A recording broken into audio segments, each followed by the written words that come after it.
అర్చన, తొందరగా అన్నం పెట్టు, ఆకలి అవుతుంది. తినేసి మళ్ళీ పొలం దగ్గర పోవాలి. ఏమైంది నీకు? అన్నం పెట్టమంటే అట్లా బిడ్డ చూపులు చూస్తున్నావు. జల్ది అన్నం పెట్టు, నేను తిని పొలం కాడికి పోవాలంటే అర్థం అయితలేదా?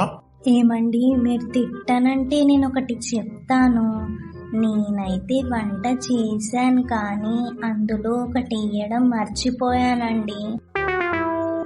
ఈసారి ఏమేయలేవు, ఉప్పు వేయలేవా, కారం వేయలేవా? ఎప్పుడు ఏదో ఒకటి చేస్తావు గానీ ఎప్పుడేం చక్కగా వండినవా అని అయ్యో తింటా ఇక. లేదండి, ఈసారి ఉప్పు వేసిన, కారం వేసిన, పైనుంచి మసాలాలు కూడా వేసిన. కాకపోతే వంకాయ లేకుండా వంకాయ కర్రీ అండినా. పిక్చర్ల గురించి వెంటనే కానీ లైవ్ లో ఇదే చూడటం. అర్చన, వంకాయలు లేకుండా వంకాయ కూర ఏంది అర్చన? నాకు అర్థం కాదు. ఏ యూట్యూబ్ ఛానల్ చూసండి నువ్వు అసలు? అరే, యూట్యూబ్ లో చూసి కాదండి నేను వండింది, యూట్యూబ్ ఓల్డ్ వర్షన్. ఇప్పుడంతా చాట్ జీపీటీనే కదా.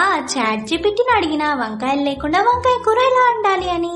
అది పోపేసి కొన్ని నీళ్లు పోసి ఉప్పు కారం వేసి ఒక టమాటా పడేయమన్నది. అవే చేసిన. చాట్ జీపీటీ ఉండగా దిగులు ఎందుకు దండగా. అవునర్చన, హాస్పిటల్లో పడదందుకు అంబులెన్స్ లో ఉండగా ఆటోలు ఎందుకు దండగా?